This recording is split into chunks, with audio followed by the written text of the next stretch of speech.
Bonjour à toutes les deux, merci d'avoir accepté cette interview. Est-ce que vous pourriez vous présenter en quelques mots ainsi que votre position au sein de la SF2H? Alors bonjour, je suis Sarah Romano-Bertrand, je suis maître de conférence des universités et praticien hospitalier en microbiologie et hygiène hospitalière au CHU de Montpellier, à l'université de Montpellier. Et au sein de la SF2H, je suis membre du conseil d'administration et du conseil scientifique et je suis également pilote de la commission des relations internationales. Et donc, avec Brigitte, nous avons piloté ce groupe de travail sur les recommandations de la prévention des infections liées aux cathéters veineux centraux de nutrition parentérale en néonatologie. Bonjour, Brigitte Richaud-Morel. Je suis pharmacien hygiéniste, praticien hospitalier sur l'équipe opérationnelle du CHU de Nîmes. Je suis administratrice à la SF2H depuis 2017 et je suis également copilote de la commission DPC de la SF2H. Et donc, j'ai eu le plaisir de copiloter avec Sarah Romano-Bertrand et Michel Agoun ce groupe de travail donc, sur la nutrition parentérale en néonatologie. Est-ce que vous pouvez rapidement revenir sur le contexte, l'origine de ce projet et pourquoi vous avez choisi cette thématique en particulier? Alors en fait, l'origine de ces recommandations remonte à 2015, à une saisine de la DGOS et d'un rapport de l'IGAS qui ont fait suite à des cas d'événements indésirables graves de bactériémie chez 3 enfants à Chambéry.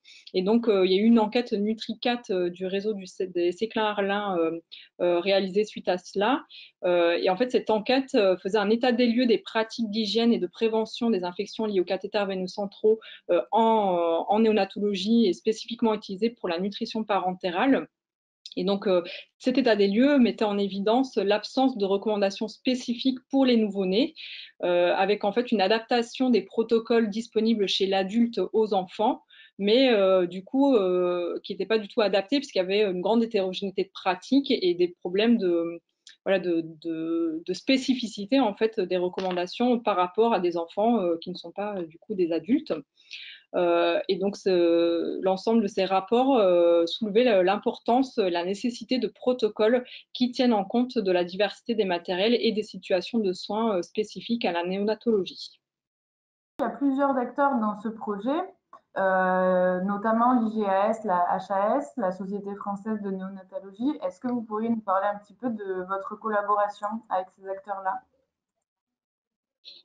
Alors en fait, le commanditaire de ces recommandations est la DGOS qui du coup a demandé à la Société française d'hygiène hospitalière de constituer un groupe de travail afin d'écrire ces recommandations. Ce groupe de travail, il était pluridisciplinaire, il était directement supporté par la SF2H.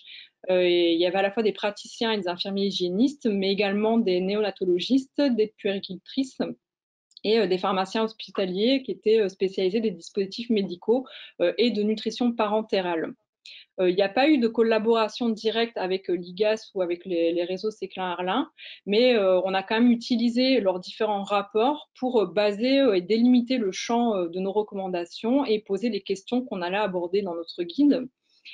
En parallèle, en juillet 2018, la Haute Autorité de Santé a elle-même écrit des recommandations pour la nutrition parentérale en néonatologie, que nous avons également utilisées dans notre guide de recommandations. Et puis, la Société française de néonatologie a été co-signataire de nos recommandations. En revanche, on a aussi collaboré avec d'autres sociétés savantes et associations de professionnels qui sont directement impliqués dans la maîtrise du risque infectieux lié à la nutrition parentérale en néonat. Donc, les différentes sociétés savantes et associations sont représentées sur cette diapositive. Et donc, on a demandé en fait à ces différentes associations, sociétés savantes, de participer notamment à un consensus formalisé d'experts qui a été la méthodologie utilisée pour écrire un certain nombre de nos recommandations, notamment pour le cas particulier des ponctions dans les poches de nutrition parentérale en service de soins. Donc, vous voyez des recommandations qui sont transdisciplinaires et qui ont impliqué l'ensemble des professionnels impliqués dans la maîtrise du risque infectieux lié à la nutrition parentérale en néonatologie. Est-ce que vous pourriez revenir sur les recommandations en elles-mêmes? Oui, alors effectivement, les recommandations, en fait, comme on l'a dit, elles ont été élaborées donc, par un groupe de travail sur les recommandations pour la pratique clinique de la Haute Autorité de Santé, avec une phase de revue de la littérature systématique et une rédaction d'argumentaire pour étayer les recommandations. Donc, qui sont en fait au nombre de les questions, donc 18 questions posées pour 42 recommandations. Avec donc lors de la pose du CVC, la préparation cutanée, nettoyage et l'antisepsie, le choix du cathéter veineux central, le type de cathéter, le site de pose, les conditions de pose avec les intervenants et les conditions d'asepsie, et le soin au point de ponction avec la fixation et le pansement. Ensuite, le montage des lignes de perfusion, prolongateurs, filtres, verrous antimicrobiens, l'entretien du CVC au point d'insertion avec la réfection du pansement, des lignes de perfusion, conditions d'asepsie et rythme de changement, les conditions de ponction dans les poches de nutrition parentérale donc, qui ont été traitées par le CFE, le consensus formalisé d'experts, le retrait du cathéter veineux central, quelles conditions d'asepsie, et la traçabilité et la surveillance.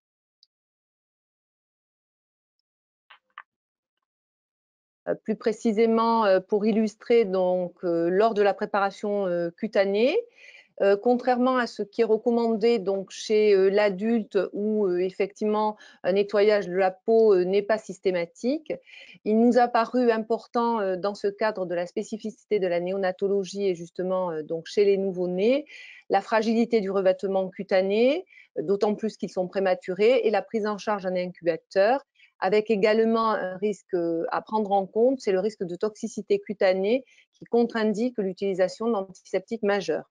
De ce fait, nous avons recommandé le nettoyage de la peau avant l'antisepsie pour les nouveau-nés. Vous retrouvez dans les recos de 1 à 3 l'ensemble des recommandations afférentes à cette problématique, et avec des tableaux également de rappel sur la préparation cutanée, le bon usage des antiseptiques et les protocoles d'application.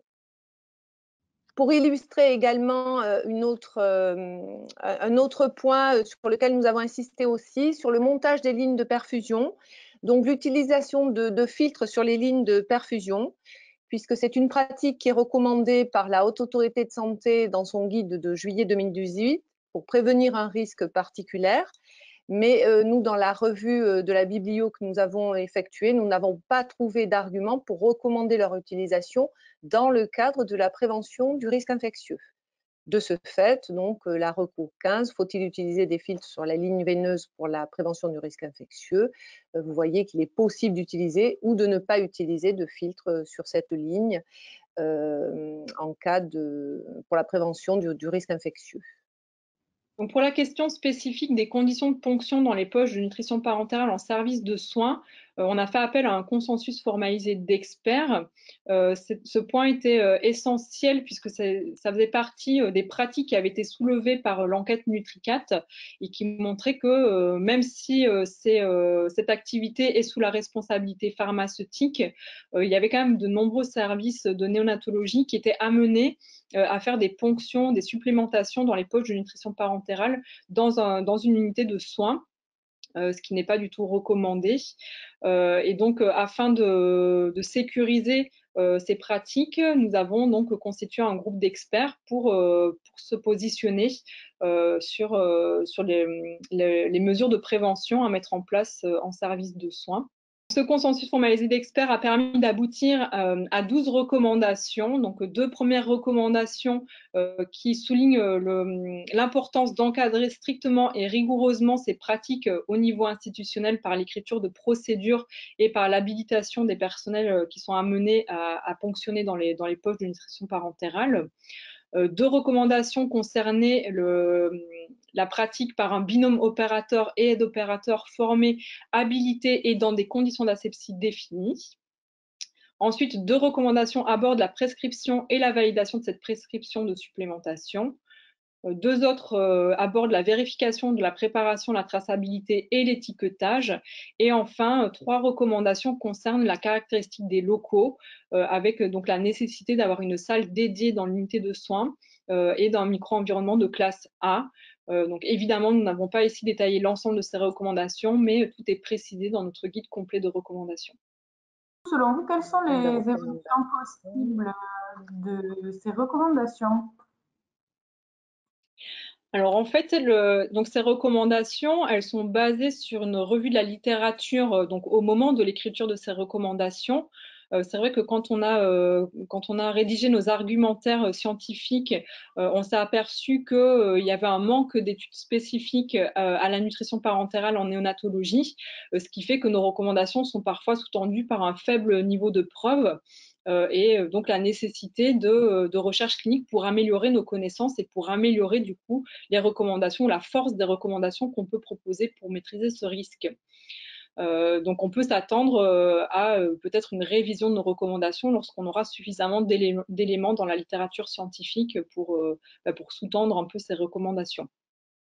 En parallèle, en fait, on a souhaité mettre à la fin de notre guide un argumentaire sur les bundles de mesures de prévention, parce que en réalité, si on se pose une question très spécifique d'une mesure de prévention, son impact sur l'incidence des infections est généralement faible. Mais par contre, il y a plusieurs publications scientifiques qui montrent que lorsqu'on associe plusieurs mesures de prévention, le poids sur l'incidence des infections est beaucoup plus important.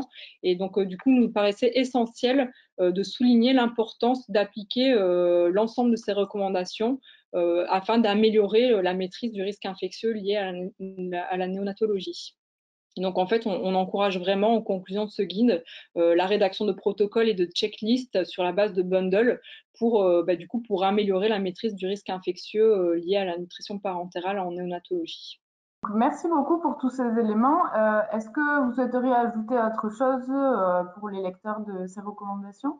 Pour conclure, on vous a présenté ici les quelques recommandations, mais évidemment, on vous invite à lire le guide complet qui est accessible sur le site de la Société française d'hygiène hospitalière.